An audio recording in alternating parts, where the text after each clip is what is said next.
There we go. Check, check, check. Okay. Yo, what's up, everyone? It's another week. We're always here every week. But this week is also very special. Kasi kasama natin ang ating mga friends from the south of the real south. It's not the Parañaque south, it's the actual south. From Cagayan de Oro, mga tropa natin from KRNA. South. But before we say hi and everything, kinig muna tayo ng mga songs to start stuff. How's that sound? Sounds great. Let's go. Let's go. Sige, start tayo. Let's listen to the first two songs nung EP nila. And see you guys back here. Okay, kuha na kayo ng mga beer nyo. Kuha na kayo ng mga Cheers. kape. Ng mga chichirya. Wait, hinuha ko na yung link. Ito na, promise. And... Ito. Okay.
staring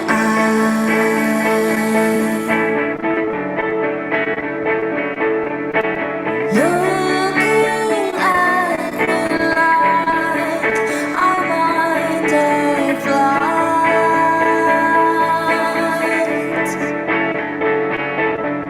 And I don't understand what you see.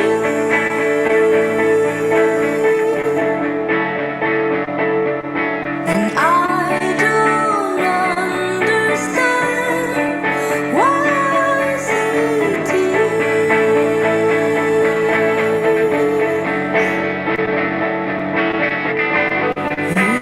come too close and hide my sight. One of your designs to keep me wanted. You smile to this hard-hearted mind. You'll never get to me.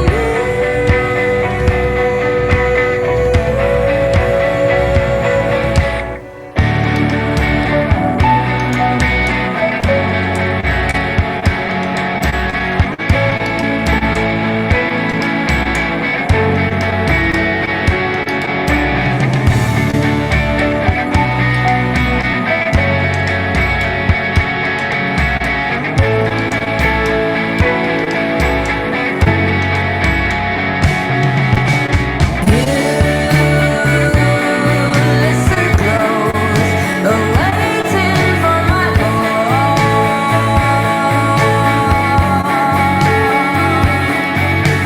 Waiting for me like I might fall.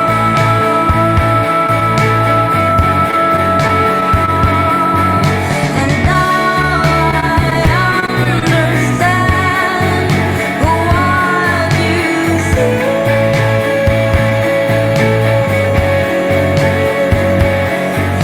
And now I understand what's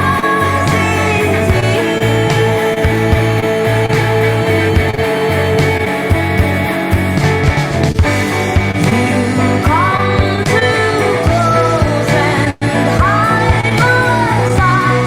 One of your designs to keep me wanted.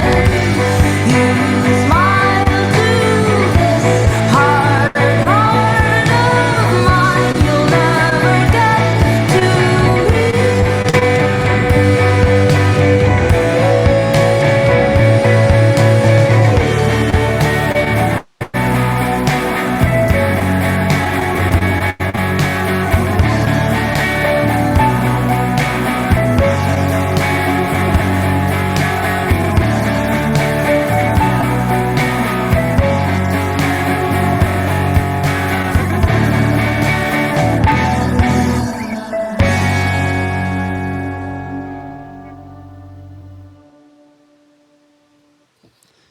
Yes. Yay. Yes, maayong gabi.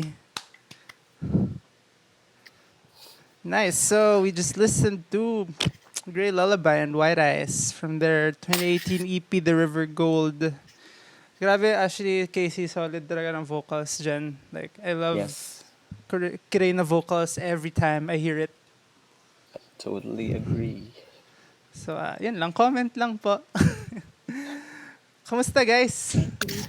Kasama pa na namin si Casey, si Francis, Yeah. and si Andre. Am I missing someone? Parang wala naman. Yeah, say Yeah. hello, guys. Kami ang tatlo. Hello, everyone. Yeah, thanks for guesting, I guess. Thanks for being here. Thank you for inviting us. Okay, so for someone na I guess ako muna magpo-pose ng question, no? How would you describe yung Cagayan de Oro to someone who hasn't been there like me?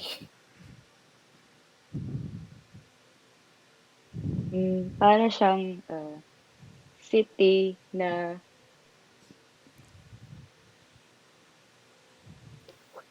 parang ganun.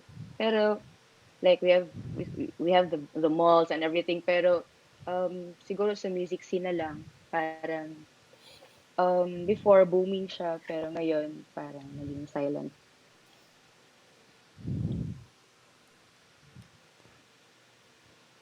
Are there a lots of venues ba doon that you guys play at? And And very I guess modern yung naman. okay. How about yung venues na this is obviously pre-COVID yung how are the venues? Marami ba? And talk about also the different scenes there. Ano yung mga mostly ano yung mga background ba ng mga ibang bands doon?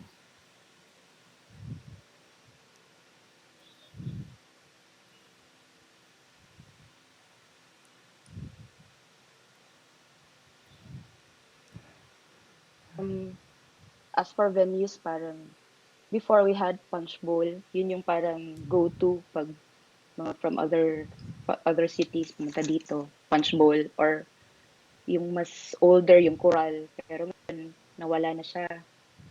So, parang isa na lang actually. Oh, wow. So talagang super affected din pala ng COVID yung area ninyo.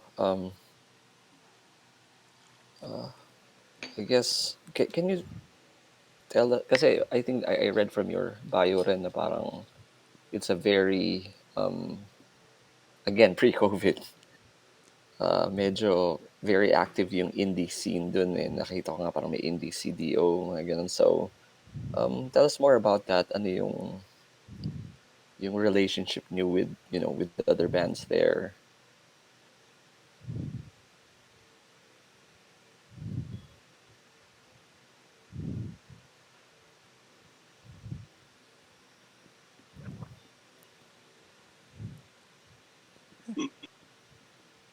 Casey, parang minsan hindi lumalabas yung sound mo. Oh, oo nga. So, minsan akala ko silence lang pero nagawa. I think lag I think she's lagging or Actually, hindi ko marinig si Casey. Sorry. yeah, I can Yeah. hear her. Francis. There you go, Francis.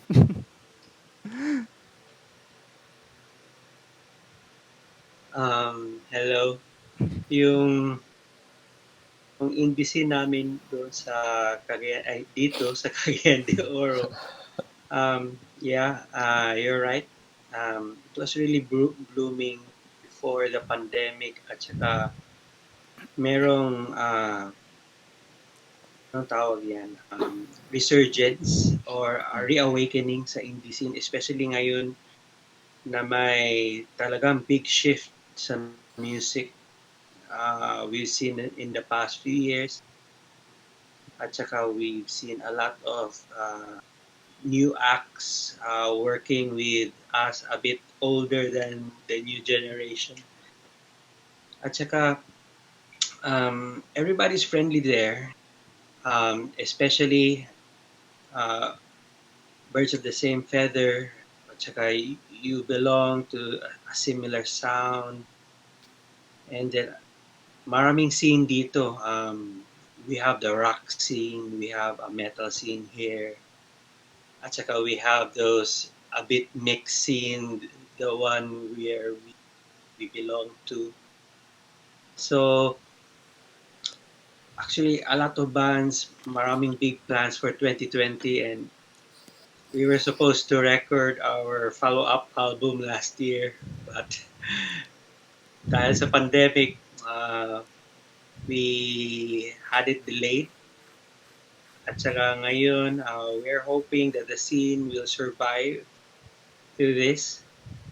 So we're trying to adapt to this online thing. We're working remotely together. Kaganyan. So we're very much alive here. We're surviving. At saka we always listen to the other scenes, especially there in the capital. At saka we're also listening music from Cebu, and there's also emerging music. A lot of places in Visayas, at saka our neighboring cities here, in Iligan City, Butuan City, in Malaybalay. So actually, the scene here is very lively. It's because of this damn pandemic. I know, We yeah. took it Yep. slow. Yeah, everyone's affected talaga eh. So sabi mo parang resurgence tong scene na nangyayari ngayon diyan ano. Can you compare kung paano ba before, I guess? Kasi I'll be honest, during say yung 90s, parang very centralized yata yung music scene before na parang nasa major cities lang ng say Metro Manila or Cebu, parang ganun. And I'm sure may mga iba naman dyan, small patches na hindi masyado napapansin before dahil syempre walang internet or, wala pang social media. So, parang naririnig mo lang sa kaibigan mo na nanggaling say sa Dumaguete na, hey, meron ako narinig na banda dito before, ganun, ganun. So, paano mo i-compare yung, yung past scene ng Cagayan de Oro to what's happening currently?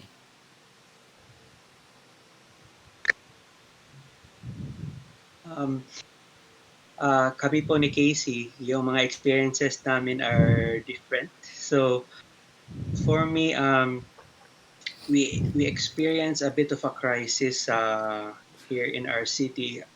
We actually experience a generation gap. We For us, Casey, we belong to a generation where all of our peers, everyone we admire, we were all writing music, new music, and we were always experimenting, so on like that. At saka, the generation that followed us actually stopped making music. They Oh. they went more into covers, ganyan, and it was quite a long period. Tsaka yung our generation, actually, some of us grew up, some of us grew into different tastes in music, others explored. The ones who followed us actually they um, they lack uh, they lack interest in following this path sa music. So actually, it was a very dark time. The kids stopped making gigs. They went more into bars, entertaining people instead of being more artistic, taking risks. At saka, miracle, the generation follow after that gap actually a bit mirrored our generation. They were starting to rediscover creating music instead of keep on covering. So I guess this was the start again of a resurgence in the city. At saka, people started to realize this path is very promising, it's very fulfilling. So we were on a roll sa city, but COVID happened. So I think Yeah. Casey can share more. Can share more. She has a different experience with this.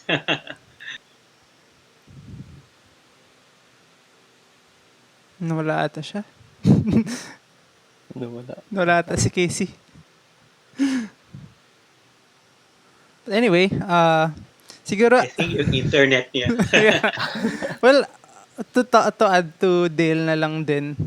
Ikaw, Andre, kasi alam ko si Andre parang, alam ko dito ko na na-meet si Andre parang 2018 pa ata or 2017. So ikaw, Andre, parang ano yung relationship mo sa scene ng, well, Iligan ka, di ba? Pero technically, kapitbahay mo lang. Isang kembot Yeah, lang, yeah, nasa Cagayan Andre. ka na. So, Yep. kamusta yung Just an relationship hour mo? away. Far away. So, ano yung naging relationship mo sa scene ng Cagayan and ng Iligan? Yeah, especially given na matagal ka na sa Manila. Hello, Andre.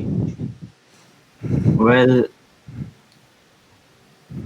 so from, I think, ayun, so I think, nung first, actually, parang isang year lang ako naging active sa Iligan na scene. Well, nanonood ako ng mga gigs before that. Pero, like, hindi ako involved sa bands. So, talagang, ayun, nakikinood lang ako sa friends ko.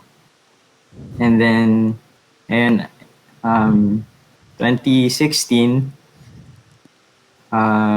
ayun, sila Lenya, may parang pop punk band sila dito sa Iligan, Browse and Rich. So, nung invite nila ako to session for them kasi from what I remember, yung guitarista nila lumipat na rin ng Manila at that time. So, ayun, nag-fill in ako for them. Tapos, from then on, mas naging active ako sa music scene ng Iligan.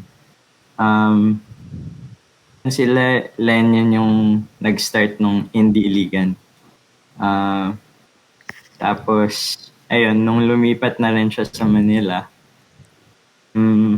medyo parang nag-die down na rin yung scene na yun. Nag-try rin kami mag build up ng ibang prod. So, ayun, at least parang doon kami nag-start maka-connect with sila Casey. Ini-invite namin sila to, yung mga bands from CDO, ini-invite namin sila to play sa Iligan. And, ayun, dahil parang, I guess, dahil nga konti kami, parang mas tightly knit yung scenes namin. So, dahil konti lang yung bands, minsan ini-invite rin nila kami sa CDO. So yeah, I think yun yung parang one thing na na-appreciate ko with the scenes here na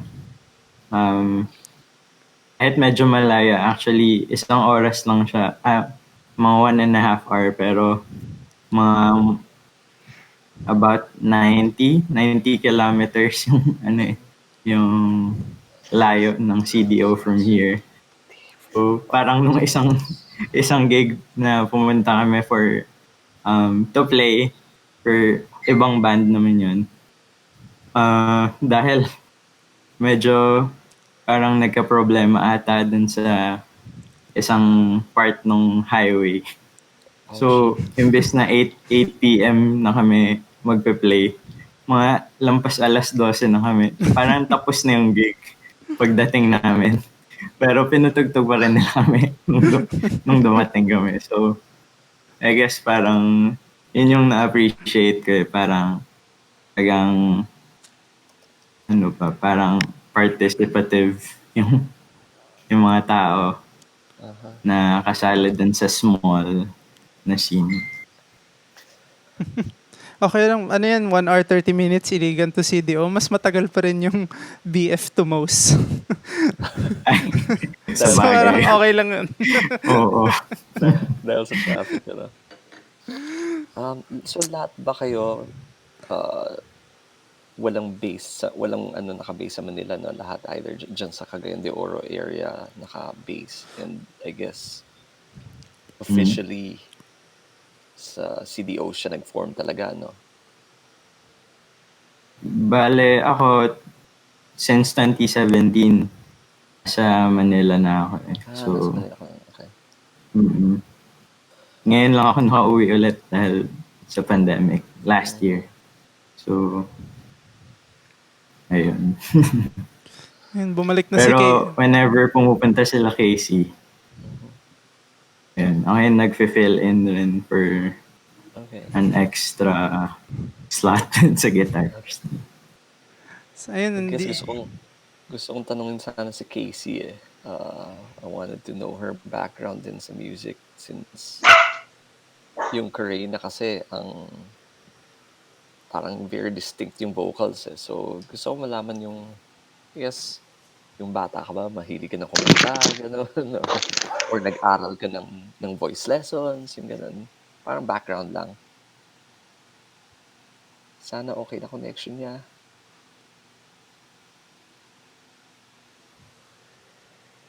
Casey's back.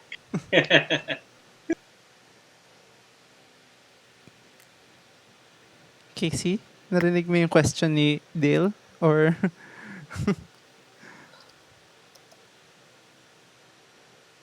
hindi ko rin alam kung nagasalita Hindi si yata. Casey. Oo. Wala rin ako marinig from her eh. Oh no! I This think is my audio problem siya. Siguro Parang- nga. Kasi kanina, Nag-message nga siya sa akin. mm-mm. Case. try kahit walang Parang video siya. tas kung naka or siguro ganun. so, ayun, nawala na siya. Oh, baka pa natin balikan Okay. mamaya. Tanong na lang Subukan. or Sige. we Ikaw, can ikaw. either Go ahead, listen go to something first or para ma-resolve to. Yeah, I think. Sige. Ayan natin siya. Sige, makinig na lang muna tayo ng isang kanta, try to resolve this. May tanong pa ako, but sana mabalik natin si Casey nung matino. Mhm. Kasi, wala na naman. So, yeah, let's listen to the one from the EP, The River Gold. Same EP. And hopefully, maayos lahat para makausap natin yung buong banda. Mm-mm. Okay.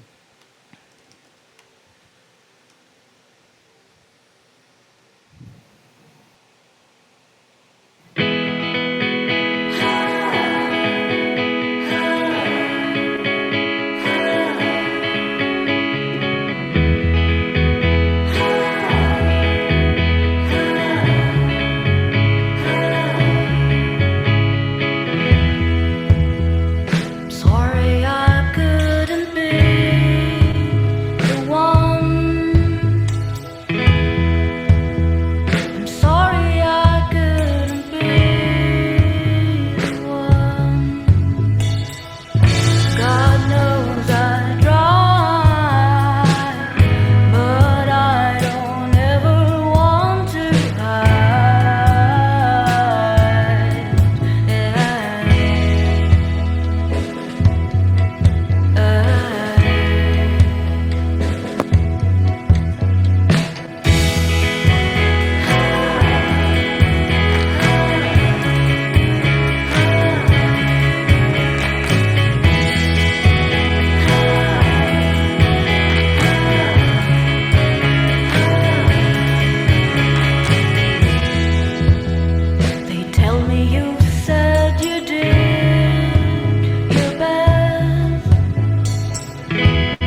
Go, Meg.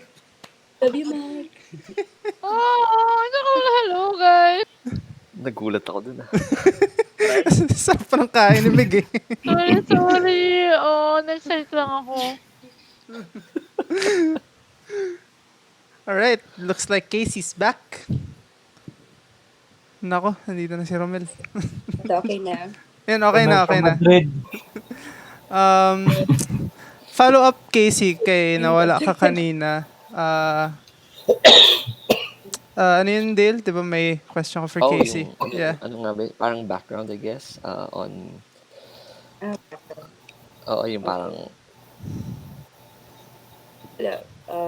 Siguro before, nung bata pa, parang closeted na kumakanta.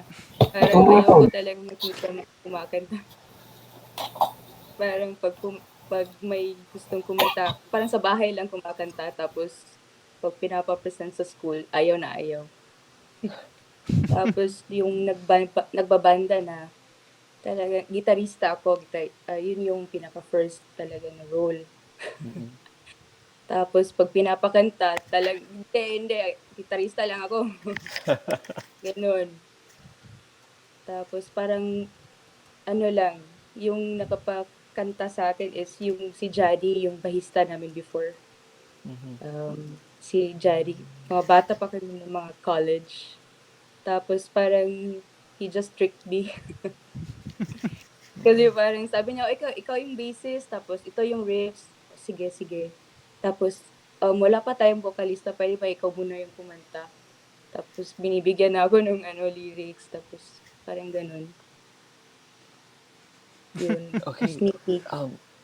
so paano, did you develop your singing voice na rin ba since nung Mm, nag-ano ka?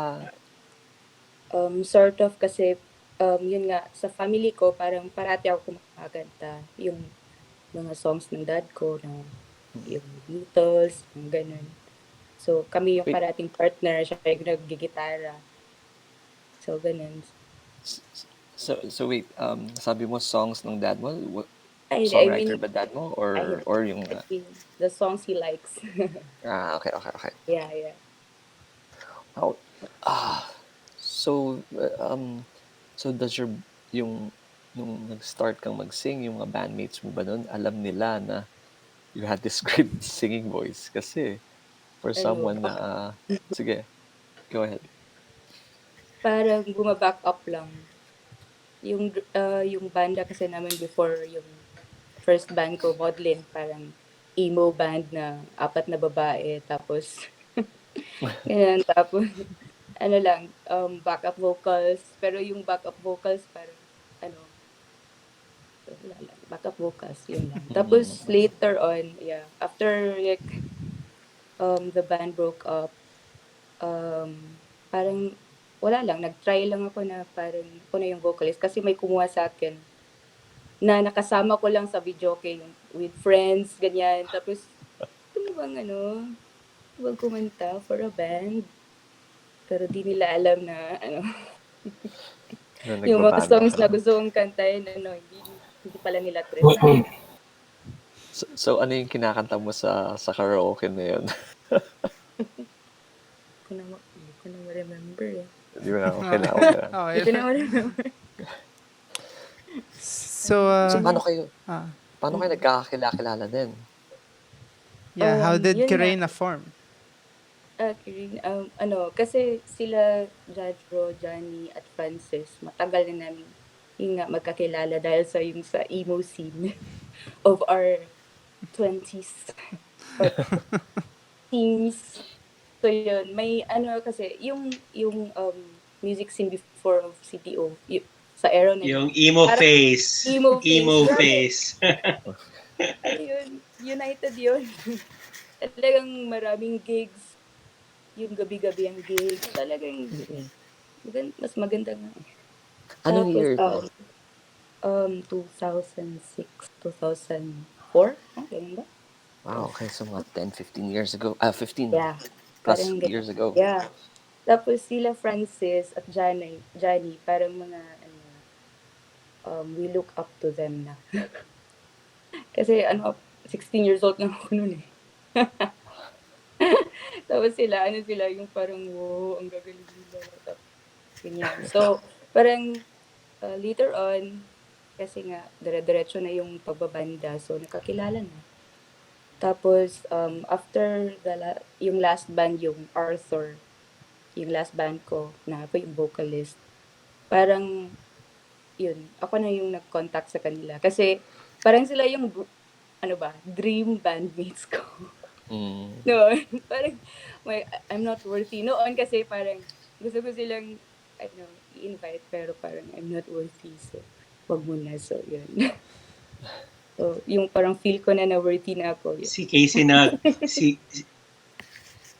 si Casey nag-assemble ng parang A-team Kapal ng dito mukha. sa Cagayan de Oro. Recruitment drive. So, ano yung, I guess, ano yung music yung nag-bond sa inyo as a band? I mean, I guess influences, I guess, parang ganun. Iba-iba eh. Pero, siguro yung iba-iba kasi yung each of us yung bands namin medyo magkaiba, like si Francisca yung band niya before eh. Pero may alternative din siya. Si Janice meron siyang parang experimental electronic pero may alternative na band din siya. Si Jano naman yung parang gasolina, parang may a little bit of alternative, so maybe yun yung alternative na indie na sound, yun yung parang siguro may magagawa tayo dito. Tapos may songs na, may dala akong pabaon na akong song. So, para hindi naman ako mahiya. May songs ako, baka gusto nyo ano. Oh, Yun lang. so, may songs ka rin initially na pinresent mo sa band nun. Yeah. And I wanted to see their, kung paano nila iti-take up. Kasi parang hindi ako na-satisfy yung sa band ko before. The way we arranged the songs, hindi na lang namin ipaparinig sa inyo para tomorrow. Bang iba. So, yun. So parang ano yung Yung original version ng The One is lurking Huwag in na, the huwag. YouTube. palink ilagay mo sa ano. Balik! It's a real Balik treasure. na! Makikita naman. Balik. Huwag na talaga. Nasa YouTube daw eh. Nako, Andyan na eh. hahanapin namin 'yan. Jesus Christ, please, wag. So ano yung idea behind KRNA? Parang well, first of all, bakit yung napili yung name? Kasi di ba parang nabasa ko na Japanese ano siya. Bakit yun yung napili nyo? And after that, paano kayo napunta sa parang dream pop na sound? Especially given na alternative kayo, may mga ska bands pa yan. So, yun. Actually, for the dream pop sound, hindi, it was an accident actually. Hindi siya parang, uy, mag-perform tayo ng dream pop band. Actually nga, when we started, we released some songs, parang naiilang kami to identify ourselves as dream. Pero may nagsasabi sa amin na dream pop yan.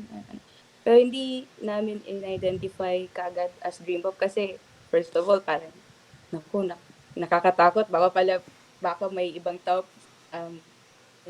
sasabi na parang, hindi naman kayo dream pop or yung mga purist or something. So, we just settled with indies, parang ganun. And kasi yung sound, parang kung ano lang talaga ang nagawa namin sa job. Kung ano mga naisip, mga ideas, yun lang yung nilagay. At ginawa sa arrangement. Tapos yung KRNA, we were looking for a band name lang talaga. Tapos parang, wala na kaming ideas. Tapos si Francis sabi niya, how about we try Japanese words? Tapos, siya yung nakakita ng word. So, na-inspire kami dun. Thank you, Google Translate. Yun lang. At saka, we were quite surprised sa sa music we made dahil it was really unintentional at saka it was very disorganized sa early days. Yung sound namin talagang walang direction. We just put everything what we thought na yung very best for the song. So we were quite surprised na yung lumabas na music is kind of dreamy. Okay, Yeah. So it follow was up on that really thought. it was really unintentional. So I guess a follow up dun sa sinabi mo. So how did you find the direction? Um, well, for me, it was very surprising and it was very also fulfilling. Um, dahil yung voice at saka lyrics si Casey is really inspiring. So we were trying to translate that feeling into sound. So we never thought the sound we're making was kinda infectious sa mga nakarinig. So yung the direction, the feeling we were translating to music, it was a very promising direction. At saka we kinda discovered a rabbit hole. We kinda opened the floodgates. We just opened another door to another realm. So we never thought that we were taking the blue pill sa Matrix. Bayad card. at saka it at saka it opened a lot of doors and people were talking to us left and right. Ganyan, you should continue this. You should go to this place. You should talk to these people. Ganyan, and you should listen to these bands. So wow, surprising. But that's for me. I think Casey has more to say. Wala na. Siguro yun lang, yung sinabi niya na parang we just followed, it sounds corny, but we just followed the emotion. And just how do we bring out the message of the song? Parang, yeah, it sounds kind of singer-songwriterish. Pero yun talaga yung parang core nun na what do we put na parang na parang yung emotion sa song lumabas. Pero within our taste pa rin or yung parang gusto pa rin namin na sound. Parang ganun. Yeah. So, paano kayo or more technical na to, but so paano yung writing process nyo and how has the writing process evolved from siguro yung sinabi nyo na disorganized pa kayo at first compared to now yung writing nyo for the upcoming record?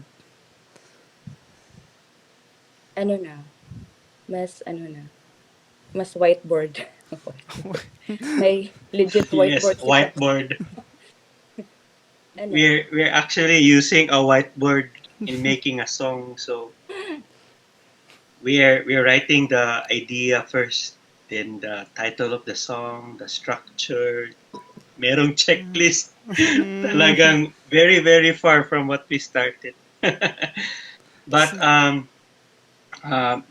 before si Casey yung initiator. She would feed us the thought at saka feeling. And then it will be followed sa yung melody at lyrics. And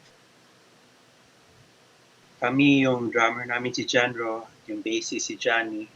We would soak up Casey's idea and try to jam. And then actually yung process namin before is so slow. It would take us months just to finish Years. or be satisfied with one song. Sometimes years. Dahil every time we play, we feel different, so we keep on changing the song. Sometimes yung process a change is smooth, but most of the time it's yung change is under fire. It's a result of a lot of discussion at saka argument. So it's yung mga song, it's really a mix of emotion and a lot of thought put into it. So that was before. But ngayon, we learned a lot from songwriting, and we learned a lot from Casey also. And we were inspired by so many bands we see, especially yung pag-visit namin there in Metro Manila. We would see all these bands from when we played there in Mo's, in Sagiho, in what's that? The Root. Ano yung bar? Route 196. Sa Route? Yeah, yeah, sa RIP. Root. So we actually soaked up a lot of inspiration there. And then when we came back here to city, uh, we tried to reevaluate ourselves. At Yeah. saka we tried to get organized already, and we recognized na si Casey, she needed a lot of support and help in writing songs. So ngayon we kinda distributed it more equally with the band yung songwriting. So just to make it yung democratic. So ganyan. But I think Casey has more to say sa songwriting. At saka yung experience niya is very interesting. Yung inspiration niya sa mga lyrics niya. There's a lot of stories to be I uncovered there. forgot that. Share lang. Share lang. Yeah, we'd love to hear it. Sige lang. Wala naman, di naman masyadong yung lyrics, it's very, actually, it's very like, if you really take the time to read it, it's very surface level, or it's very simple, actually. It's very simple. I think, siguro where I'm surprised na nagagawa ko is the melody, usually. Like, when the melody comes to me, parang yun na, oh, this is the song. Pero after like the melody and the lyrics, para it's still not a complete composition without my bandmates pouring their ideas to it. Because like I said, yung kanta ko before, yung like, for example, like yung The One or And Ever, before, parang iba talaga siya. Tapos nung hinawakan na ng ano, yung KRNA, the three guys, parang iba talaga. Like I never thought that it could be arranged like that, or it could sound like that. Parang, so ano, I don't consider any any song as completed, kahit yung melody, uh, unless I show it to them, and unless I hear what they say, and yung arrangement nila. So yun. So it's actually my bandmates who made everything. Oh. Yeah. So, paano naman yung dinidevelop niyo rin yung sound niyo? For example, yung pag nag-jam kayo, pinag-uusapan niyo ba kung, Ah, how do we want to sound like, kumbaga? we jam it, and then yung initial chords ko at initial guitar playing, so parang sasabayan lang nila, lalagyan nila ng chords, tapos later on, i-record namin. Tapos kung may ideas on the spot kung paano gagawin, so okay, they put the riffs or the beat. Tapos later on, pakikinggan namin, we give it a week or 3 months. Kaya ang tagal. Or Pero years.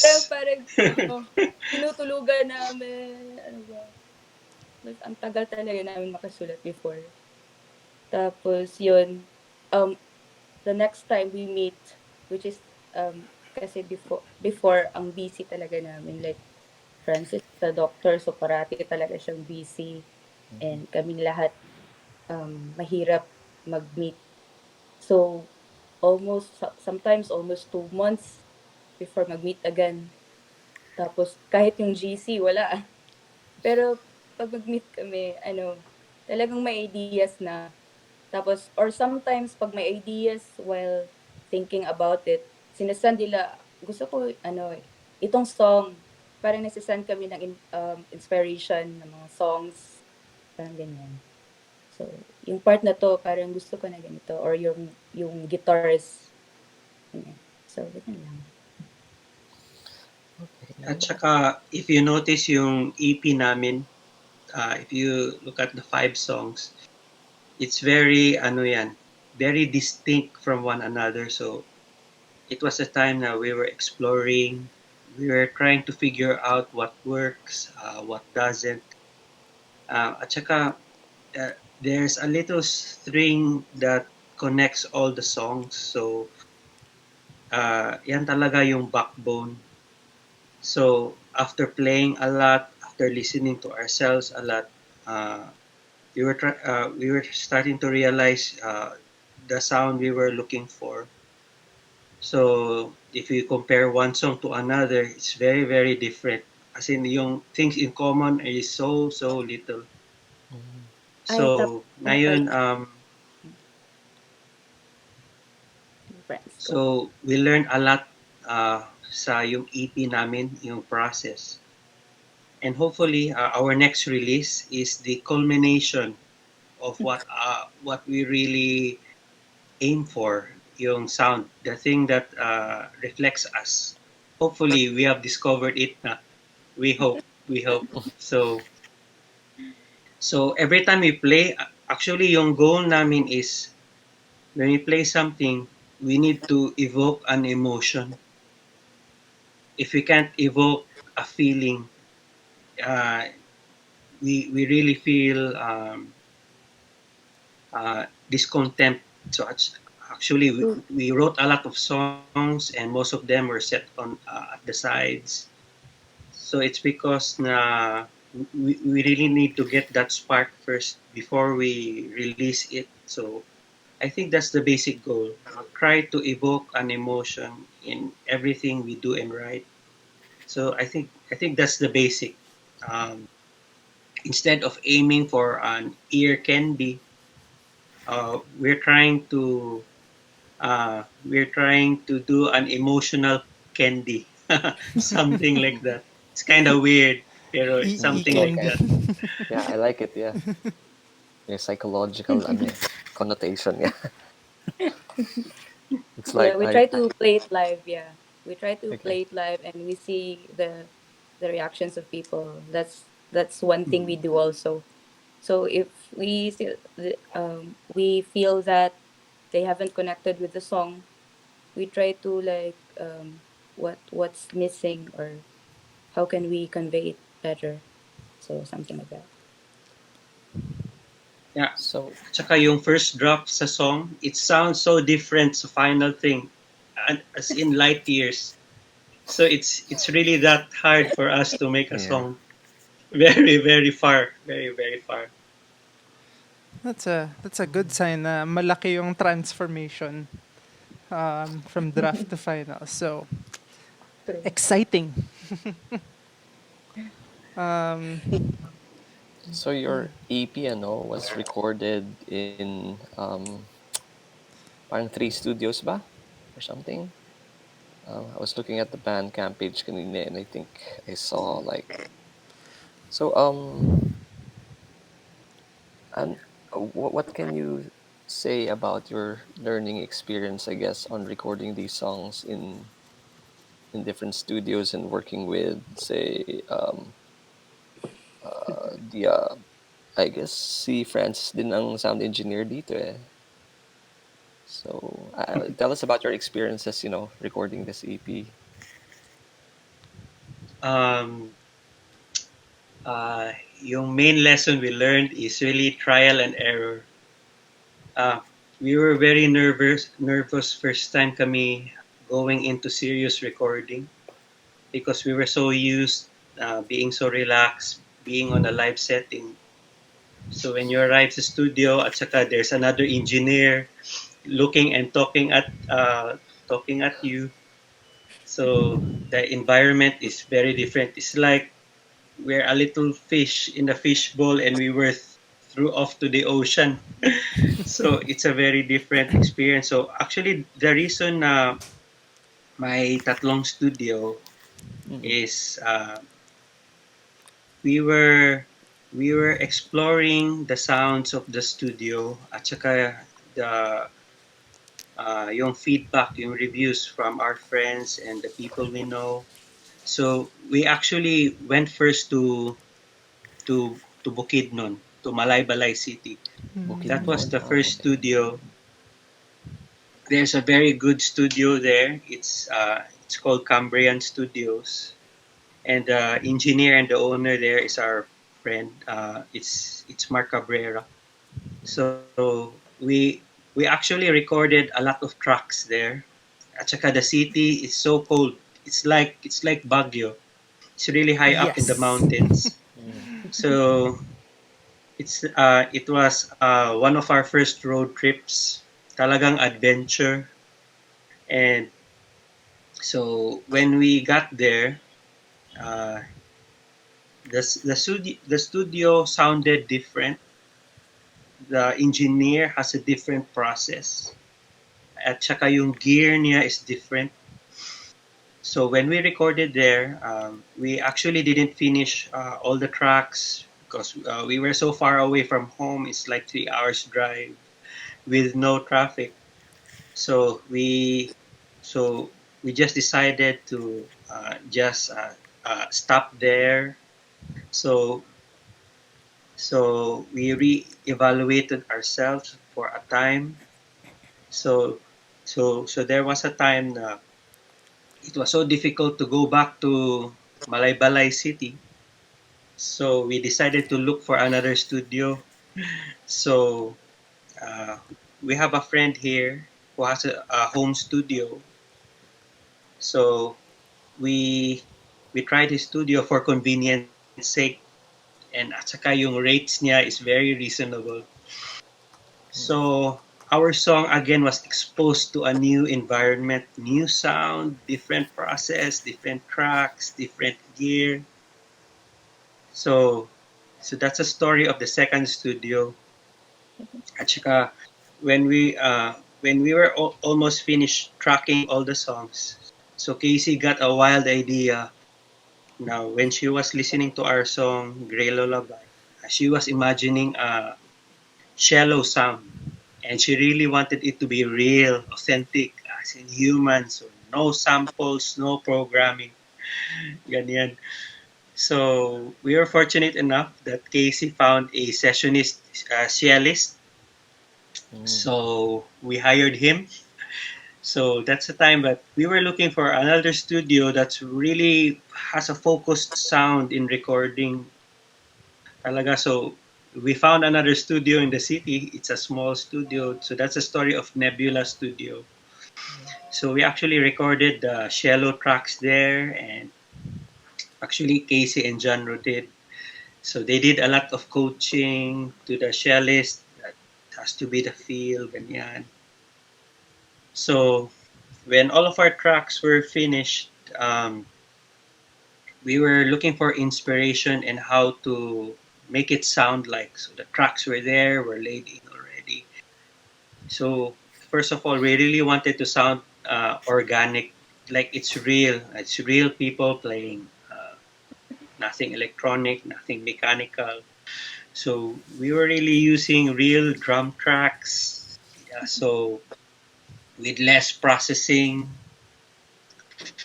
and saka also we were also by then we were discussing how to sound like. Actually, each one of us has a different idea on how to make the song sound like this. So we kind of made an agreement to meet in the middle. So that's why the song sound different, very different because we have really different ideas. So I actually co-engineered the songs. So during the mixing phase, so I was sitting there with the main studio engineer. uh, in Bomber Studio. So we were quite surprised because the engineer told us that this is the first time that he mixed it this way with this type of sound. So and all of the songs were recorded in different periods of time. So it was like a span of more than a year. So that's why there's a little bit of discrepancy between songs, but we tried to make it sound more uniform. So actually, the credit doesn't really go to me. I just assisted the engineer and how to make it sound like right then and there. And we were also constantly reviewing. So the mixing phase was very, very long. So because every time the engineer finishes a draft, we would listen for weeks at a time. So we were really not in a hurry. So when we were up to the third or fifth draft of the mixing, we sent it to mastering. So that's the time that the song was finished. So we really took our time until uh, our record label set a deadline. So we only have a few months left to finish. So we were feeling a lot of pressure to finish the songs. So that's why we're really happy with deadlines because they make things happen. No. They really make things happen. So I think that's the technical side. I think sa making of the EP. I think Casey has a lot of experience also. I think she has a lot of fond memories yung pag-recording namin. A lot of Not so uh, interesting stories. So yeah. we really took our time. Really, a lot of trial and error, a lot of revisions, a lot of retakes. Yan yan. So it was hard. It was very hard, but very fun also. I think Casey has a lot to say also sa recording. Yeah, go ahead. Ilabas mo lahat. At lahat ng sama ng loob. May ibang kanta na parang isa-scrap na sana. Parang di na talaga kaya.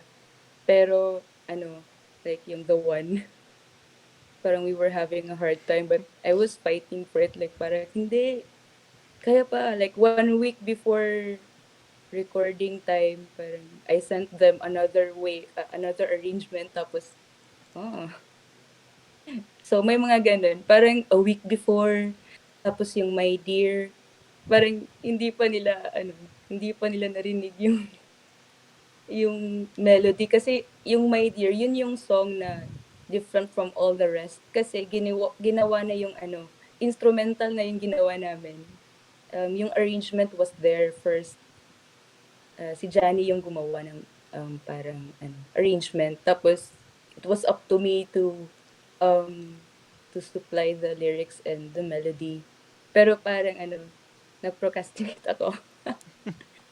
Tapos, uy, recording na! Yung EP na! Parang ganyan. So, at on recording day, that was the first time they ever heard the lyrics and the melody. Pero parang nagustuhan na nila. Pero I think they were nervous. At saka yung story sa My Dear, uh, we actually play it just for sound check and jamming. So we're really a lot of pressure to produce a lot of songs. So that's why si Casey was really in a lot of pressure to come up with a melody. So yung pang sound check song namin at saka pang jamming lang, it was really made into a song. So very, very surprising. So ganyan. First time we heard the melody was the recording day during that evening. So we were quite surprised. But it was good. It was good. At saka yung engineer, yung engineer had a difficult time recording the song because yung arrangements were so complex. And for us, we really coached the engineer that this is the part, this is the part. artist like this, you record it like this, take multiple tracks like this. But since it was the first time that everyone heard it, Parang talaga, we really had no map. We have no plan in how to record it. So, hindi one of naman the most challenging songs to record. ano, parang hindi naman complex, parang parang hindi lang siya ano, used to. Kasi ano, sa CDO kasi yung, uh, usual sound is still like, parang ano ba, parang sponge cola pa rin. Marami pa ring ganyan. Generic Cola. rock. Yeah. I mean, the most of the people recording in that studio parang, ano pa rin, parang metal, um, Ah, yeah, or yun nga, parang rock or OPM. Parang yun yung he was used to that sound or urban dub, yun.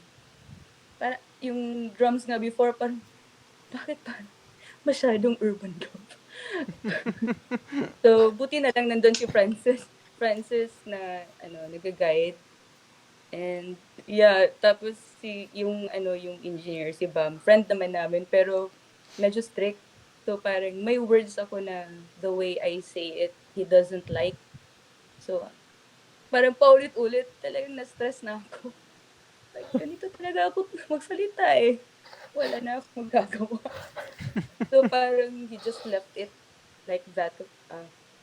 Pero parang ayaw niya pa rin. But in the end, yun na yun. Pero in the end, it doesn't matter naman kasi, ano, for me, it's just the way you pronounce the word. Parang there was nothing really wrong. Parang ganyan. So, that was one of the difficult things kasi he was very used to a style of singing or something, He yeah. was used to or a sound. type of accent. Oh, yeah. I, we all understand that. So, It was very frustrating. Parang 'di ba on the 10th take parang nawawalan ka na ng pag-asa. What's wrong with this Yeah. word? Yeah. well, it So, still yeah, sounded great anyway. Um, wala, thanks. actually, kasi Yes, the yeah. EP is fucking amazing. It's a very solid collection of songs. So I think you guys did well, despite na there were some, I guess, pushback. Pero I don't think it really mattered at the end, because you guys made something that's really you know uh, pretty good in terms of the situation you guys were in. So Thank Yeah. you. yung years na ginawa nyo, and all this, I guess, the stressful situations, creating the songs and dealing with different studios. So I think you achieved it. So I guess parang when you do the next EP or album, would it take years din ba? Hmm. I think it Um, already took I years. think Thanks, Or we're COVID. there na, no? We're on the third year right now, kumbaga. Oh God, you're reminding us. actually now uh, we learned a lot.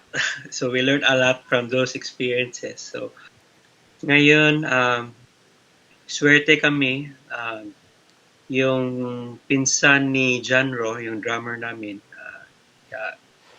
he just put up his own recording studio and he's really helping us a lot. So no more traveling to 3 studios. So there's a studio right now who's helping us.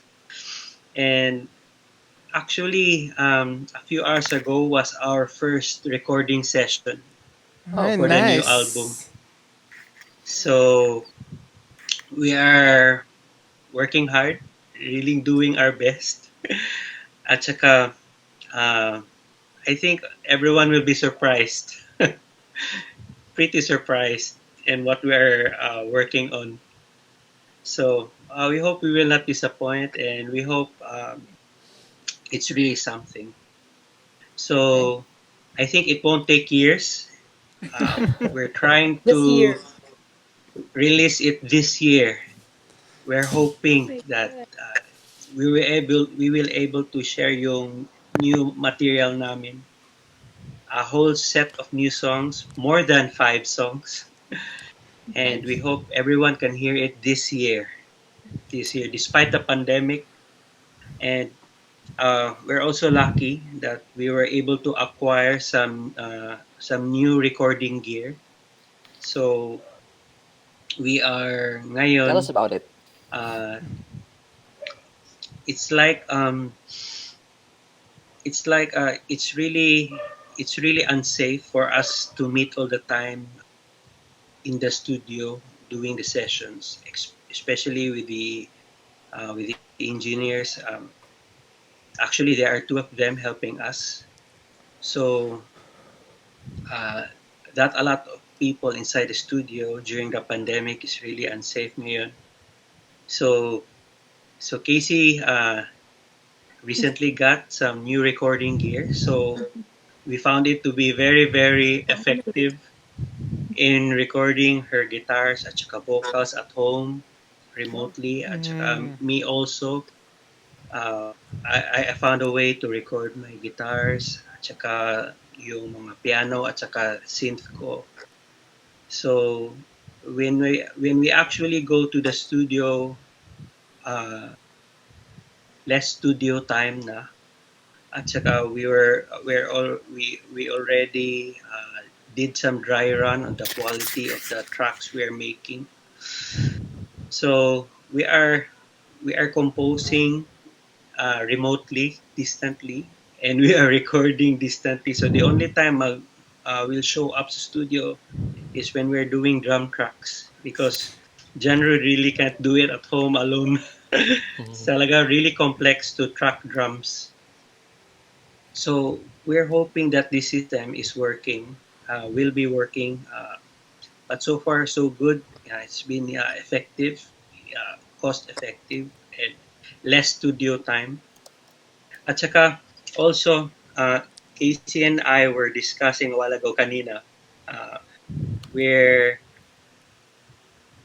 we would like to crowdsource here kung kung meron ba kayong ma-recommend na mixing at mastering engineer because we really want to work with someone outside sa band, outside the we know dahil gusto kami talagang may objective view, some fresh insights sa yung mga material namin. So, kung meron kayong recommendations, we're very open.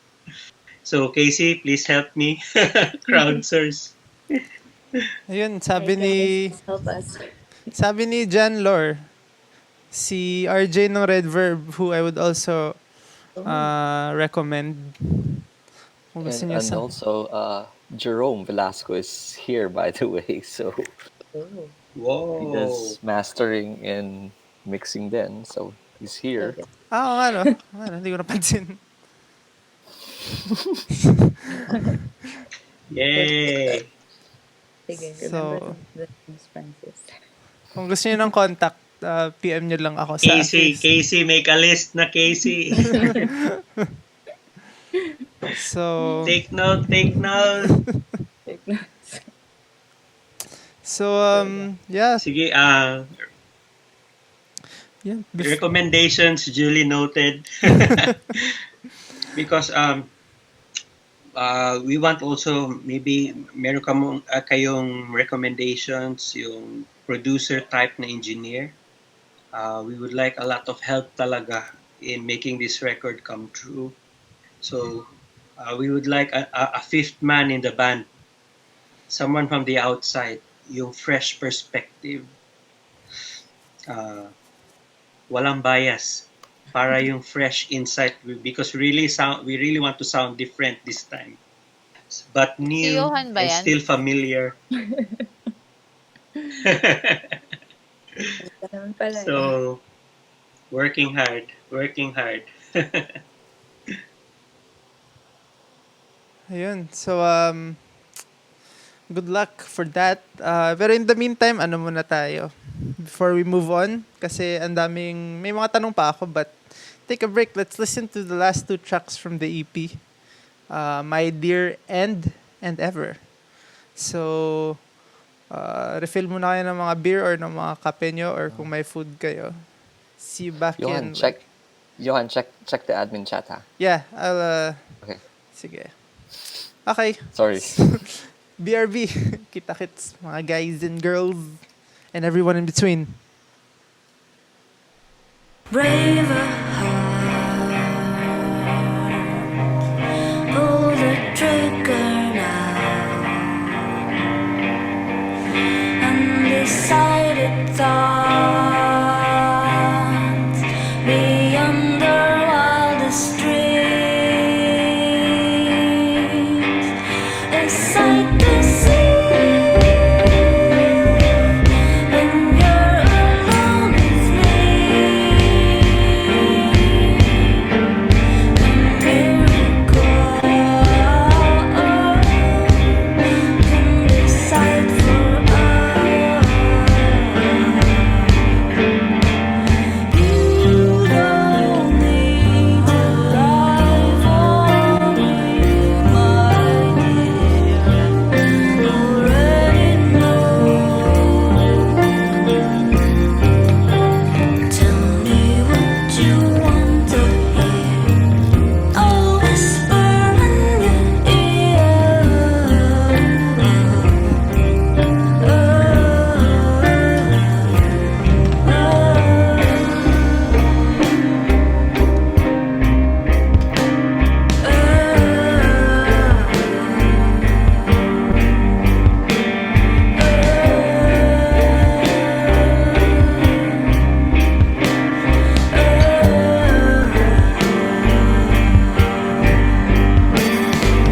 Raise a tongue, sing your prayers now. The edge of us hanging on a dream. Won't you say at least that you'll stay with me? You don't need to lie for me, my dear. I already know. Tell me what you want to hear. I'll whisper in your ear.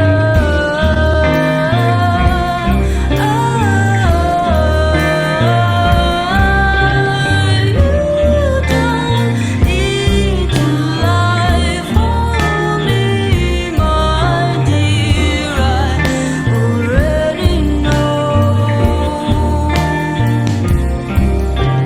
Tell me what you want to hear. I'll whisper in your ear.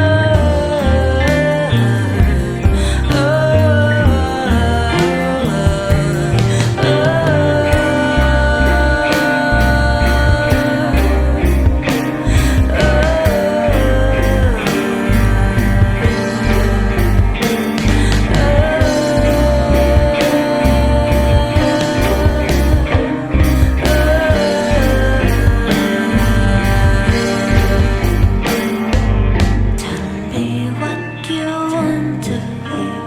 Tell me what you want to hear. Tell me what you want to hear.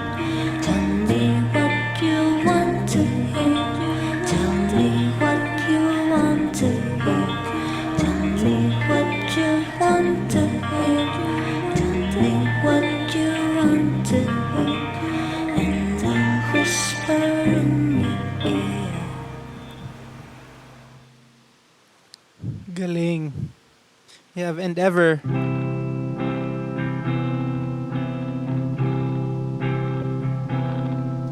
Tomorrow, I love you like a fire that burns all sorrow.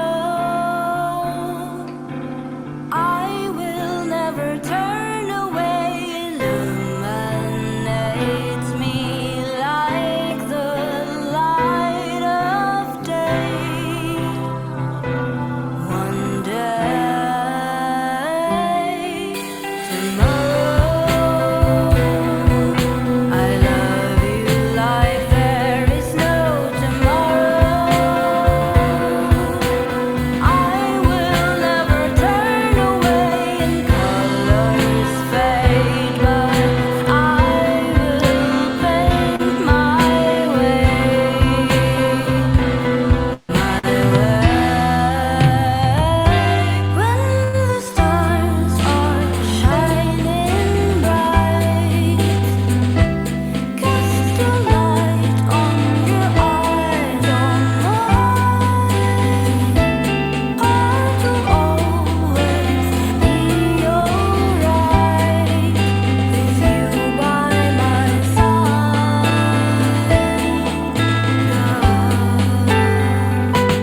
Yes. Yay. Palakpakan naman. Ayun. We're here with KRNA. We I have... love the 3/4 time signatures na ginagawa ninyo eh. Ang daming 3/4 eh. Sumasayaw na nga si Meg at si Taps eh. Ano? So, by the way, kung may mga tanong kayo, feel free to just butt in, you know. Dale and I are about to run out of questions, I think. It's usually nga ganitong oras na kami matanong. But, Mm-mm. may tanong ako, just more curiously. So, you're part of Melt Records, diba? Kamusta yung relationship niyo with Melt Records? Kasi it looks like it's like a super... For me, I like what they're doing. So, kamusta yung relationship niyo with, you know, the label? Also follow up then, how did they, I guess, did they reach out to you or nag-send ba kayo ng demo sa kanila? So, just a follow up din dun. As for the relationship, very, very good. Like, we love being in Melt Records. Kasi yung focus nila is more on, the South and Cebu pero may ibang from Manila rin naman. Pero like I like how they're like actively scouting um for new bands. Parang hindi lang na parang kung sino lang yung nag-send ng demo. Like they're really actively like after we were signed and like parang they saw that they liked our stuff. So they asked us if we can recommend some bands. So that's why yung bands dito like Analog and Obsolete, ito yung pakinggan nyo. Kasi yun yung mga bands dito na parang doesn't get a lot of the I don't know Love. the attention they deserve, parang ganyan. So yun. So yeah, we owe a lot to Melt Records. And what was the follow-up question again? Sorry. Kung paano kayo, I guess, Oh, signed with Melt. yeah. Yeah. It was because of Loop. Kasi yung Loop close friends namin, every time they want to have a gig in CDO, ako yung parating kinokontak. So kahit na hindi na ako nag-organize ng kahit ano. Ako lang yung kinokontak nila. So wala akong choice. Hanggang parang napansin nila na, may bad ka pala. So yun. When we released our first song, hindi pa nila kami sinanda ng invite. It was on the second song, yung Wide Eyes. So when they sent us a proposal na yun. Yeah. So yun lang. Nice. Yeah, we love Melt Records. Yeah, it seems like yung Melt is on a roll eh. So, Oo nga eh. Yeah. and I wouldn't even, I guess, discover them kung hindi sa Shoegaze Pilipinas actually. So, True. Yeah. okay. Guys, you can butt in if you wanna ask questions. So,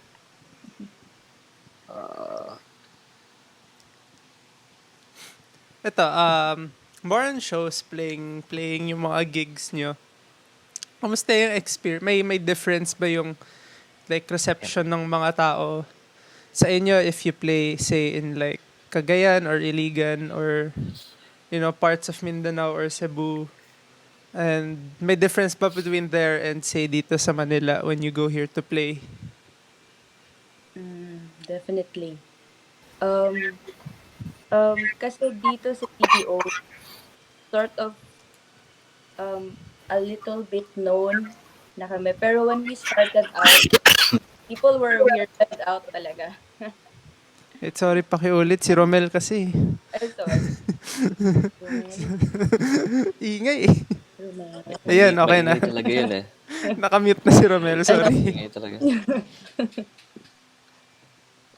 Parang when we started out in CDO, they didn't know how to react. They didn't know, like, I think parang na bago sa pandinig.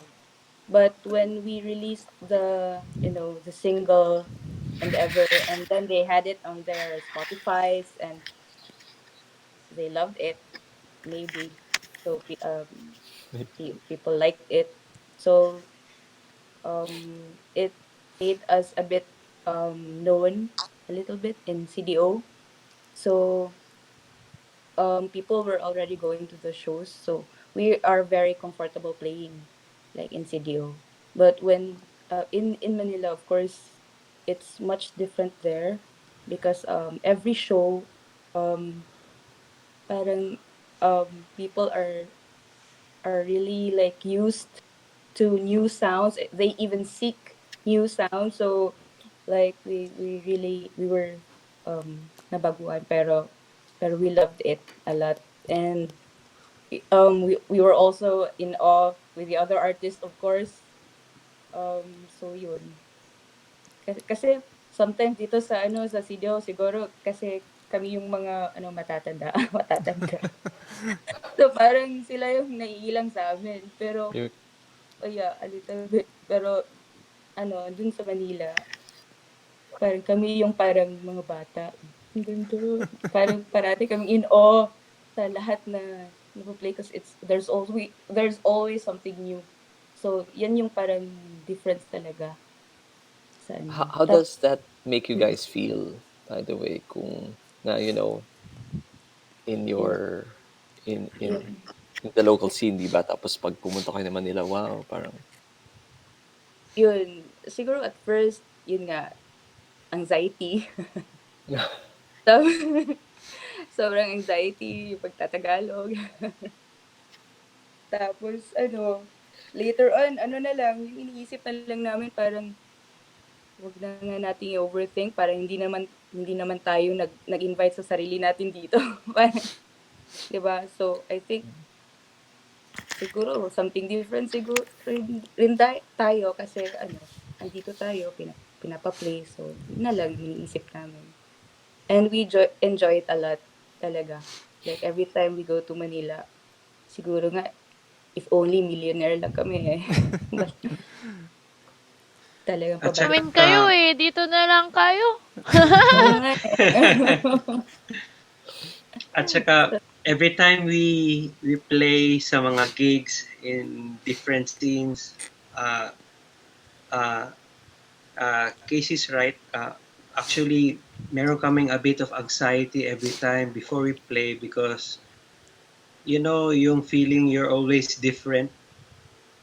No one is very very close to you. Yung sound nyo. It's like ano ano yung term yan? We're like a sore thumb in the crowd. So every time we play sa mga scene, we always felt na sounding different, has this strange feeling every time we play. So yung gig namin sa Butuan, that was one example.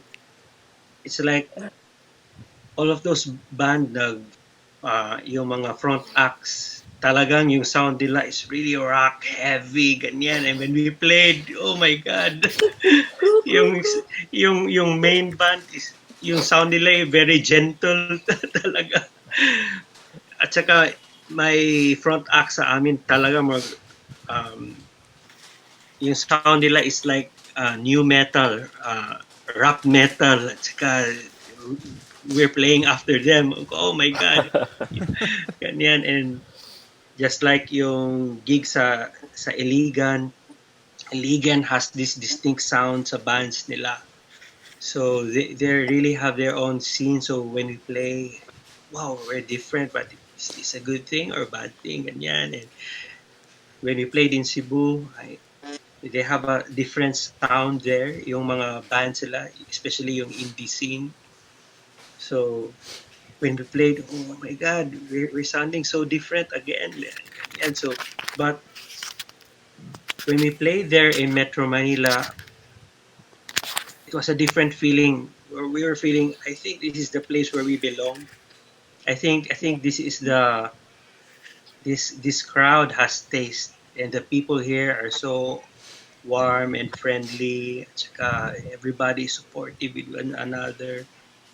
At saka there's a lot of places to gig.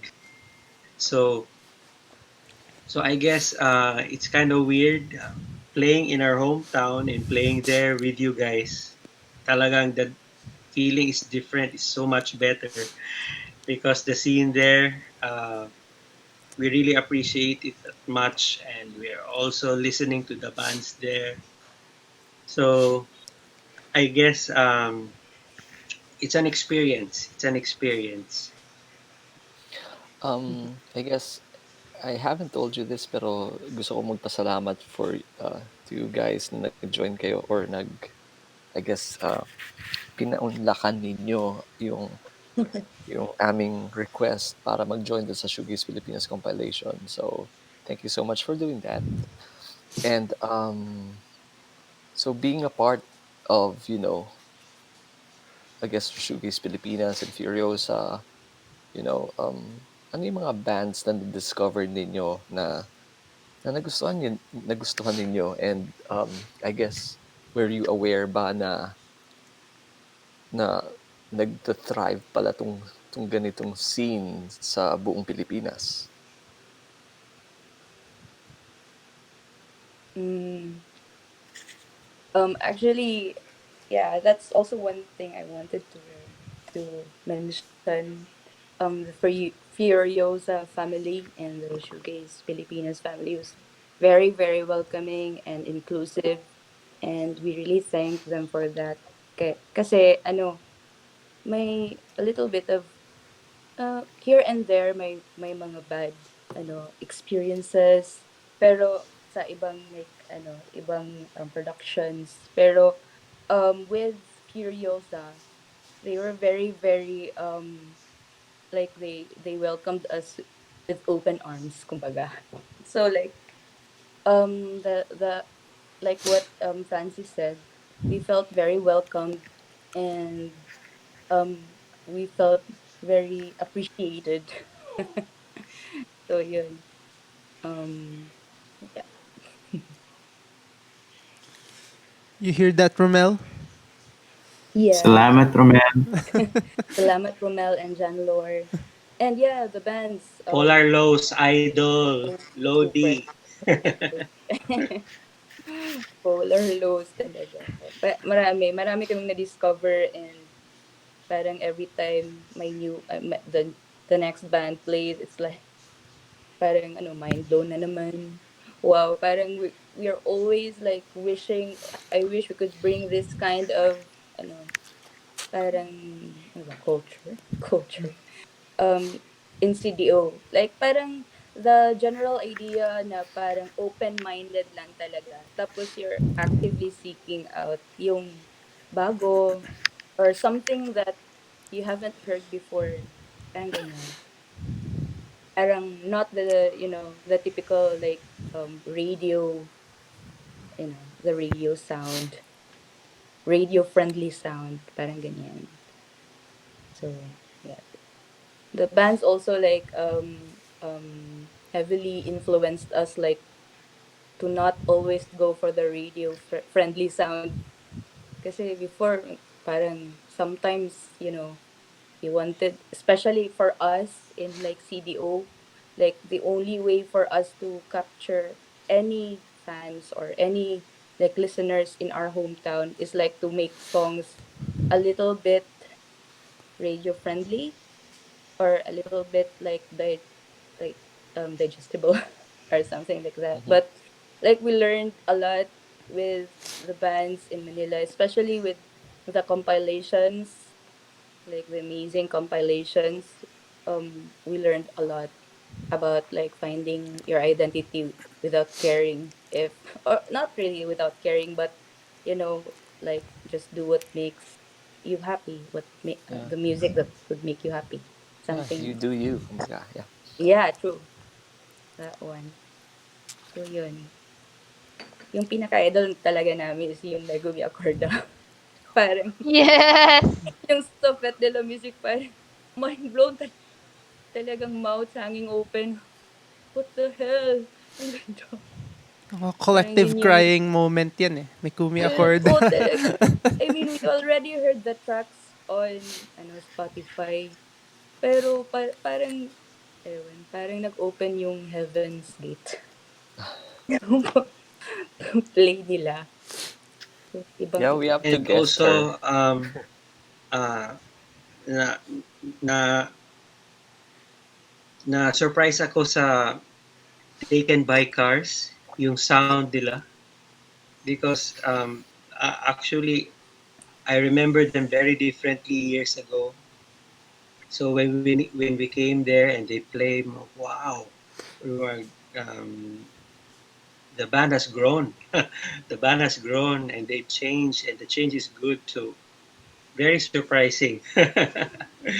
Very, very surprising. True. Nice, but I mean at least w- konti lang ng ganito sa inyo, but at least with you being there, hopefully ano kayo, role models. That's the Yun nga best hope. yung yun nga Yeah. yung we were hoping for that. Kaya yung sometimes pag gumagawa kami ng gigs, naghahanap talaga kami ng sino ba itong mga experimental people Yeah. dito. Like Yeah. we're trying to find like we're really trying to scour everywhere. Like meron bang mga kahit bedroom pop na lang. Parang ganyan. Yeah, So you'll always inspire doing people, yeah, yeah, Yeah. eventually.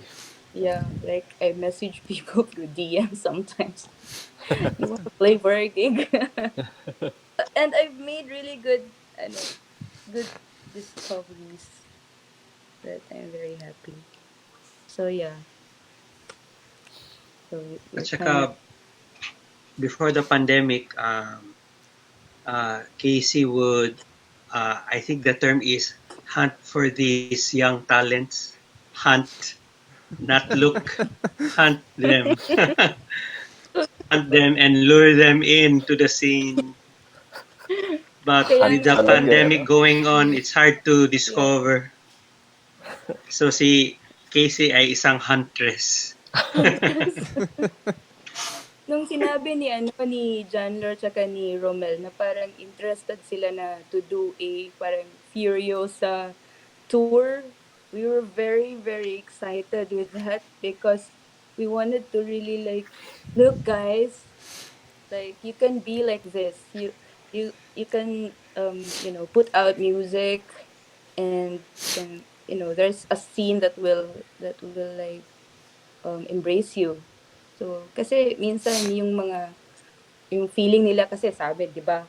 First talaga na comment na, insulting insulting. Kasi, ano ba 'yan? Weird weird, 'di ba? Parang ganyan parate.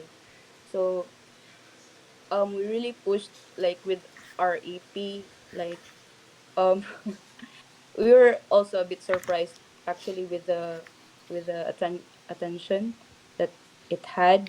We never really expected that it would reach Manila or any city.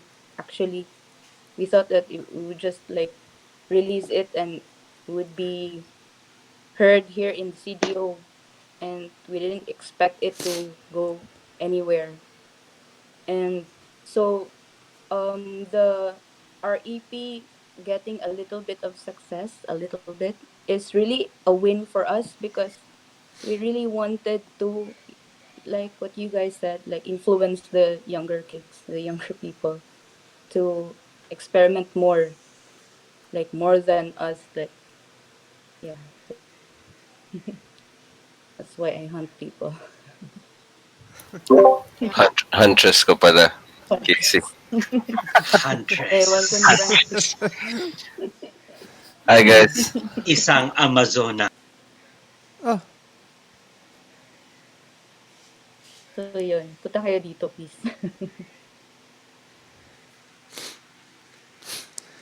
so yeah, anyone got Ayun, may tanong si Jerome Yeah. Velasco.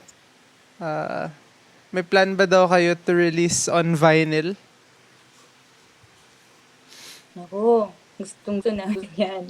Pinag-usapan namin sa ano, with Melt and ano, not sure if may mangyayari pero we'll see. Pero we're very interested. Yeah. Um, I think a lot of people in the Philippines ginagamit yung Mobineco for vinyl pressing, and it's in Taiwan, so malapit-lapit and Oo, very decent yung pricing nila compared kunwari sa oo pressing nga, dito sa US. So true. yeah, maybe you guys should, or Melt should look into that. So Yes, definitely. Thanks. Tapos may Uh, tanong si... Oh, okay. Go, Earl. If you wanna go ask that. yeah. Si Si Earl, Romel Earl pala muna. yun. Earl, ikaw muna. Sure, sure. Hi, I just want to ask, in your shows, have you encountered people moshing to your set, like a circle pit, or just people bumping to each other, kind of Galawang mouse. moshing, like open the fucking pit, kind of moshing? ano, parang mosh waltz or something, waltz, waltz So, moshing, Are you gonna exactly get killing? like the in beat three fourths, exactly moshing the in three equals of fourths. washing. Ito lang. Um, yung Unfortunately, experience wala. namin so far for mosh pits, wala. Pero we always encounter yung um, death stare. At saka, there, there really these people Maraming sitting or standing in front of us. Maraming death stare kay Casey. Gonna cross Kami arms at mo. saka si John Like, yo, at saka wake up. yung bassist namin si Jamie. Oh, thank Where have you God yung been? death stare hindi sa amin. Maraming death stare. Marami na Pero naka-death yeah, stare sa'yo, Francis, di mo lang napansin. hindi ko alam yun ah. Ba't di niyo sinabi sa akin? Ihahunt na lang ni Casey yan. May tanong pala ako sa inyong dalawa. So, di ba nung once you played the more genre-specific dream pop shoegaze gigs, Mm-mm. and syempre once you're lined up in that kind of situation, in a way you're being, we're not saying you're being pigeonholed or you're being Mm-mm. categorized in that, but how did you feel to belong in that community? Na seeing you have kindred spirits all over the Philippines, na converging in one uh, venue and playing, and you're seeing the crowd, like in particular long, like na Fête de la Musique 2 years ago. Honestly, it felt really good, honestly. Kasi nga, di ba, before, when we were, some people, even in CDO, were telling us that we sound a bit like Cream Pop. But like I said, we didn't want to like categorize ourselves because we didn't want to offend anyone.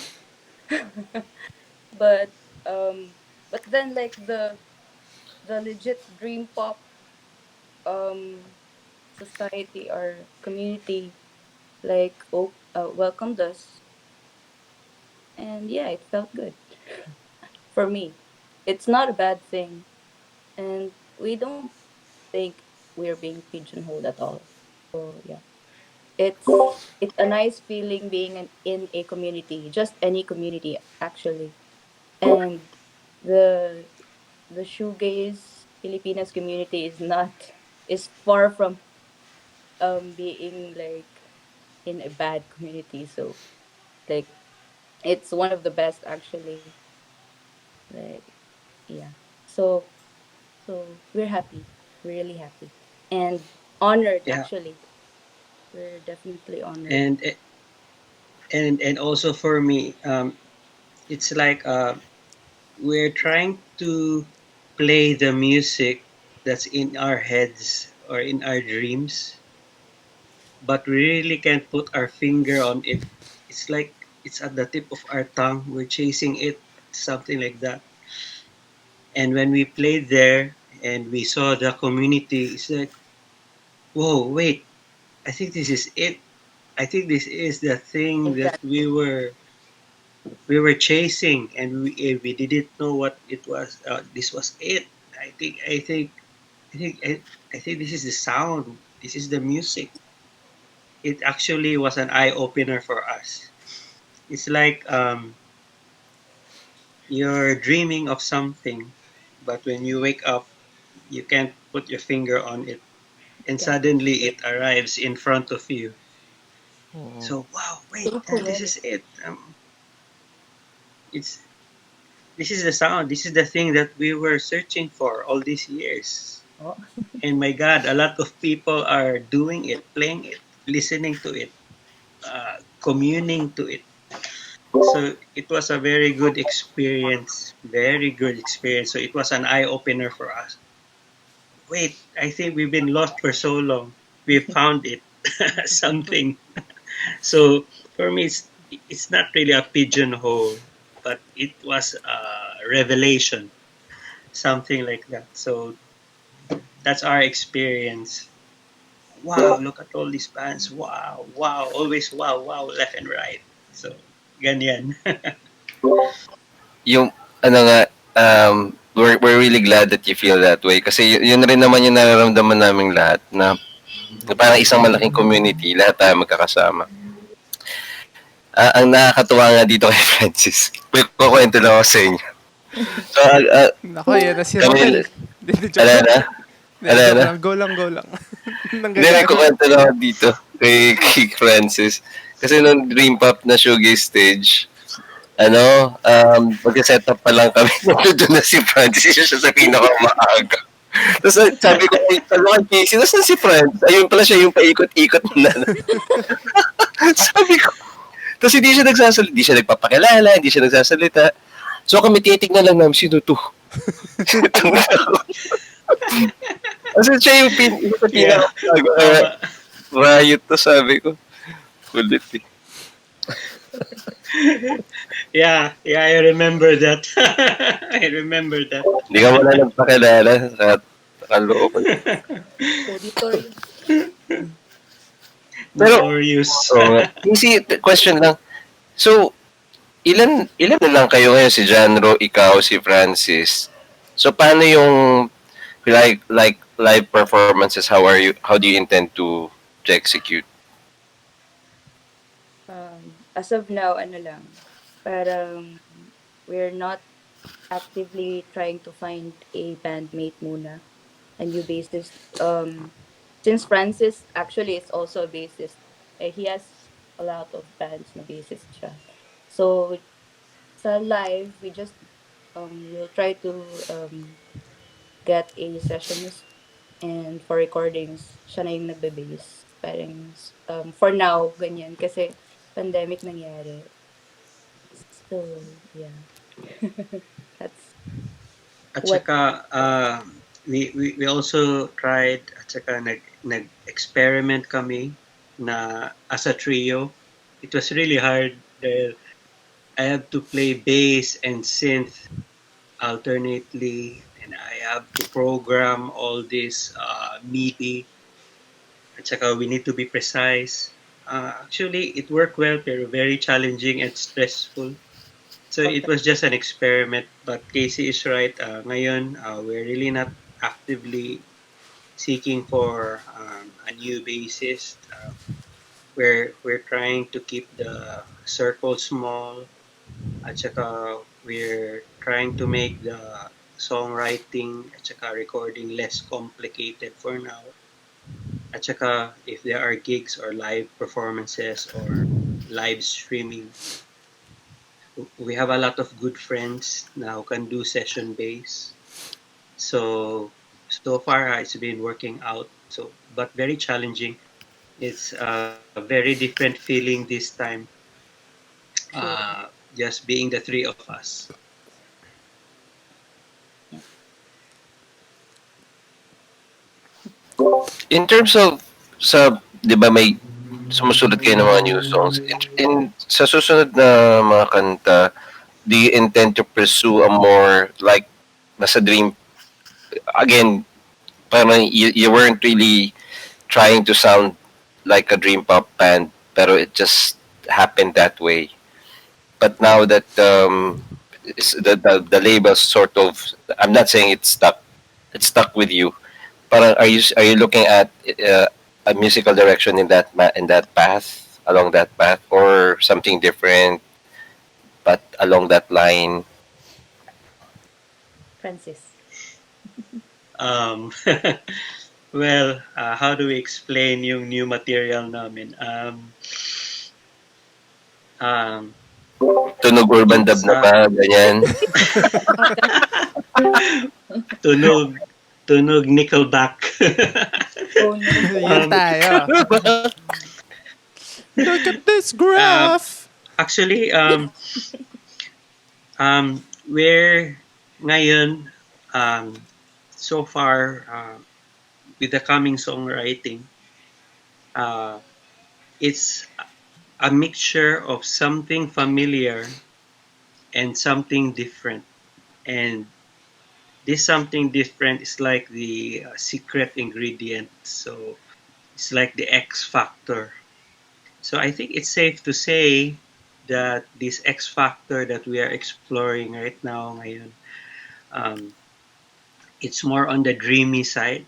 And we were inspired by a lot of bands there, especially sa mga compilation, because we've been listening a lot with the compilation.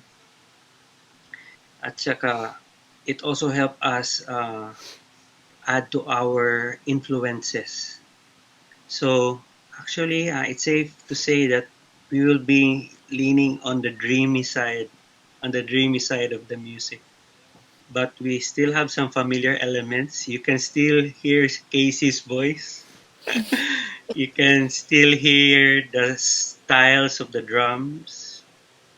But outside that, uh, it's totally different from what you've been hearing from us.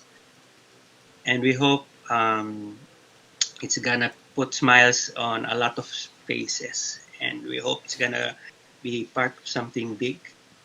So it's like we're doing our modern interpretation of dream pop in this age, because we are actually standing in the shoulders of giants, big giant bands there. So we would like to make an ode to all those influences of ours, and we like to make a salute to the past. And we're trying to take the dreamy music, or call it dream pop, uh, to a new era, something. So we like to contribute something new to dreamy music, to dream pop. So I think it's something like that. It's gonna sound familiar and different and new. So we want to keep it a little secret because we want to surprise everyone once it's out. Malang rave Yes. tapes na. Yeah, rave tapes. Magsasoccer punch na yun. Thrilling, thrilling. Oh, I'm excited though. Kinoment ko lang pero repeat ko na lang din na ako nako-compare ko yung vocals ni Casey to like, Liz Fraser and si Sugar Hiccup. So, something Melody. na wala, Yeah. diba? It's something na Si wala Melody. masyado. Melody. Very. Something you don't hear often in dream pop. So, Yeah. excited for that. Wouldn't that be a dream, lineup, di ba? Sugar, Hiccup, KRNA. Diba? Make it happen, Dale. Ako'y kinilig eh. Very surreal. Sabi ni Jerome sa I've kanya, been let me just point out yung sabi ni Jerome, para sa kanya kasi kayo parang Asobi Sexu naman din, or yung vocals din is similar to Asobi Sexu. Yun talaga yung ano. Actually, that was the parang ano yan, doorway band for me to Mm. dreamy music. That was Okay. that band actually, Asobi Sexu. Parang kasi before yung music usually ng band namin is like blues. Yan yun lang yung kasi yung nadadigest dito. So, pero ako yung mga gusto ko talaga, yung mga songs na parang ginagawa ko, yung parang parang yun yung influences ko. Asobi Sexu, Mhm. Two Twins. Tapos parang pag nagbibigay ako ng song dun sa band, parang di nila nakukuha yung parang gusto ko. Parang iba yung ano. So, hindi na lang ako nagbibigay ng song. So, iba na lang yung nagko-compose before. So, hindi ako yung sumusulat before. Like, more on singer lang talaga. So, with KRNA, yun na. Doon na. Mhm. So, it's very interesting na parang, yun nga, Asobi Sexo. Kasi sila nga yung ano, parang gateway band ko to everything else. Interesting. Yeah, it does make sense then. Na may well, not similarities, but you can hear the yung ano yung sonic I guess similarities nung bands. But then again, yun nga, I think magandang idea if ever Sugar Hiccup comes back again. With That would be Melody, by the so. way. Melody and Sandro, not the Yes. other. Melody. Ayan naman tayo. Intrigue. Wala akong alam Melody, dyan. Bring back Melody. exactly. Bring back Melody. Ano to sub-story to sinabi mo, Dil. Sorry. Oh. Invite natin sila dito minsan, kausapin ko si Sandro. Oo nga, kaso yung the other half yun ang issue. Oo nga eh. Lang iya. Wait lang, medyo recorded to so Oops. Wala naman Ano tayong lang, binawal. Hindi tayo sinabi. anyway. So, Okay. yeah, kung may mga tanong pa, go ahead. If not, I think we can end it on the high note of excitement. Wala na? Going once, Sabi going ni twice. sabi ni Jerome, edit raw natin yung recording. Walang edit to. Wala edit raw, Jerome. Wala eh. Okay lang. But yeah, Baka di na mag-post. Wala na yung pumapansin sa post niya. oy, okay na yan. Tapos na yan. Oy, grabe sila, oh. Out of topic na, mamute na kita, Romel. Kung wala nang tanong, ulit, thank you so much to Francis, kay Casey, and even, wala na ata si Andre for joining us. Andre. Ako super excited ako sa album niyo. Sana matapos nga talaga this year. Hopefully. Low-key Yes. pressure lang. Saan na rin to? Bandcamp din ba ang release ninyo? Depende sa Melt or Sabagay, yeah. Okay. yeah. Cassettes na yan. Oo nga eh. Andun si Kirvin, ha? Si Kirby, no? Uy, Kirby. Cassettes Arvin. Soon. But yeah, Get those tapes ready, Kervin. Ana, baka naman. super excited for new material. And Thank you so much. yeah, good luck, guys. I'm really excited for you. Hopefully, after COVID, mapatuloy nyo to and, bring some more music in Mindanao and Cagayan. Thank you so much. Looking forward to the release. Kaya, Thank you. bilisan nyo, ha? Grabe naman. Joke lang. Yun daw yung low-key pressure. Yun yung low-key pressure. Yung low-key pressure. So yeah, we have one last Thank you so song to end everything, which you released last year, yung In Time. Yeah. And I think, don't forget to announce yung guest natin next week. And yeah, so for next week, kasama natin is Dumaguete, Dream Poppers, Uju. Ako na, andito pa si Ken. So, DDS? anong DDS gago? Yeah. Dumaguete. Dumaguete. Dumaguete, Dream Pop Dito si Shoegaze. Ken. Uju. Hi. Dumaguete Dream Pop Shoegaze. DDS. Pero yeah, kasama ni Uju. Kaka-release lang nila ng kanilang debut record which kung di nyo pa napapakinggan, pakinggan nyo na kasi magaling siya. Melt Proof- Records din to. Melt Records din. Testament to Melt Records. See, Really melting shit, you know? They, They're on Bisaya core fire. talaga. Ayan, get ready Bisaya to core. melt some faces. Bisaya Core. So, ayun. Congrats, Karina. Miko Bisaya. Thank you so much. Thank you. So, thank you. We have one more in time. After ng kanta, I'll be here to hang out. Ewan ko kay Dale, ewan ko sa inyo. But, you know, Hangout ako ng konti. Yeah. can hang out, talk and shit. So, yeah.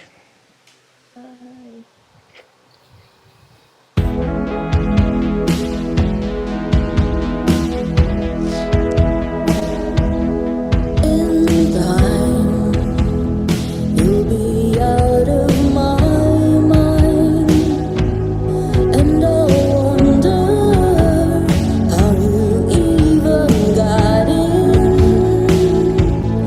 In hindsight, you would be a memory I'd have trouble to recall.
Phil Spector drums. Yes. Boom, boom, boom, Ang galing! boom, boom. Galing.